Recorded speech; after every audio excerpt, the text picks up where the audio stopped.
Hi, hello mga kaamiga. Ito na naman yung Ma'am Megan yung papaganda kahit alam niyo naman hindi siya maganda. Kasi nga, may pupuntahan sila ng kanyang suon. Sino ba naman yung kasama ko? Kundi siya nang naman lagi. At ayun nga, habang kami papaalis, hindi naman malayan, ang init-init pala. Pero go for the goal. Pagduan talaga ako dito sa bahay na to, hindi ko talaga maiwasang sumigaw ng pangs. O diba, walang tao. At yun nga, dumiretso na lang kami. Pero ang habi ko, ang init-init, wala tayong dalang payong. Paano mo tayo daw magpapayong? Kasi magmumotor nga tayo. Ano ka, bubi? At bago kami umalis, kumuha muna siya ng kanyang motor sa aming parking lot. Aming parking lot talaga.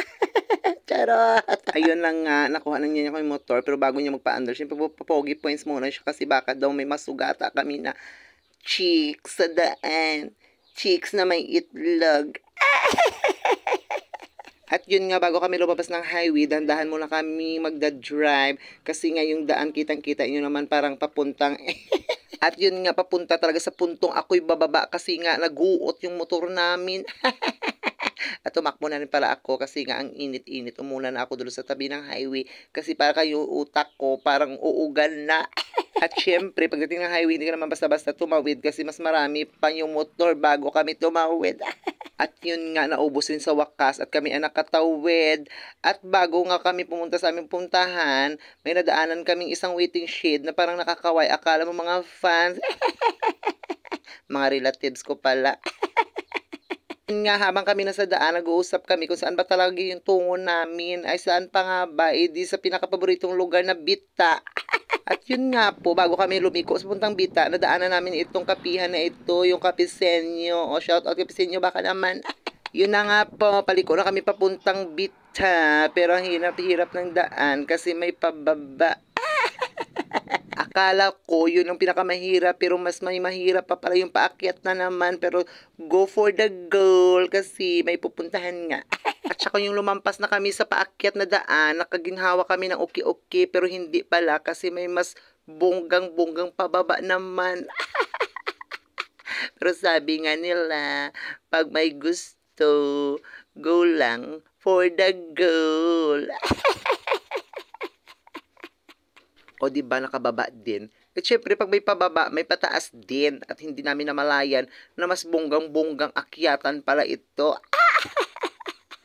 Pero hindi bali na kasi mas malapit na lang kami sa gusto naming patutunguhan. Actually, by the way, hindi naman kami didiretso talaga sa Bita. Dito lang kami sa boundary ng Bita at Manhol. At habang kami ay papalapit, nakikita na namin yung dapat hindi namin makita. Charot! At yung dumating na kami, ayun, para mga artista ang kanilang nakikita kasi kaway dito, kaway doon. Pero hindi talaga sila yung pupuntahan namin. Charot lang yan. Kasi habang paliko na kami, ito talaga yung gusto naming puntahan. Oh my goodness. Yung barbecue ng Sisi. At syempre pagdating namin, hinanap agad namin si Sisi. Kaso sabi ng asawa niya, wala na doon daw sa Dao. O diba? Doon naman yung Sisi ko sa Dao, umupo na lang muna kami, nag-aantay kami na baka may mang libre. Kapal lang mukha. Habang nag-aantay kami, binukson ko muna, tiningnan ko kung anong party ng manok ang mayroon dito. Ayan, kompleto po sila. Kaya ako'y napapalaway na. At nung habang ako'y naglalaway, nakikita ko naman yung manglilibre sa akin. Nakatulog na pala, hindi ko na malayan. Gigisingin ko sana kasi parang tulog na tulog. Kaya dito muna ako nagbibidyo. Ito talaga ang una kong binidyuhan. Ang sarap-sarap kasi ng kanilang sauce, lalong-lalo na tong sausawan na may sili. Super anghang. At nagpasalamat naman ako kasi umapoy na kasi may bumili. Kaya ako, laway na laway, nakakala ko nag-aantay sa akin. Ay hindi pala. At ito na nga, dahil naamoy niya yung usok ng barbecue, nagising na siya. Hindi niya matiis na tumingin man lang, kumuha na rin siya ng para sa kanya. At ang amiga niyo, nag-aantay na tatanungin kung ano ang gusto, yun nga po ang ulo. Sa sobrang sarap ng kanilang barbecue, Diyos ko, halong kukunin na lahat ni Suon at ipapaluto. Kasi kahit hindi pa naluto, parang ang amoy niya, ang sarap-sarap na talaga. Finally, dumating na rin ang aking Sisi na parang galit na kasi bakit parang uubusin ni Suon na paluto ang kanyang paninda. Ito na nga po mga kaamiga, dumating na ang kanyang suki na si Kulot, ay si Benito pala. Sa mga estudyante na galing sa Cuartero National High School. At yung iba naman ang galing sa Don Arturo Hugo National High School. Bala kayo dyan. At ito pa, habang kami ay nag-aantay sa amin, ang daming dumating na mga customer at kumuha ng super dami.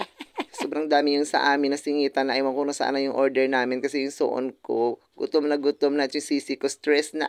At siya nga pala ito na nakatikim na yung suon ko at hindi niya masabi ko ano ang lasa. Pagkaalam ko kasi hindi kumakain to ng dugo. At ito nga po sa sobrang sold out na kanilang paninlang barbecue, nakatulong na hindi nila namalayan, nasa motor na lang pala sila nakahiga.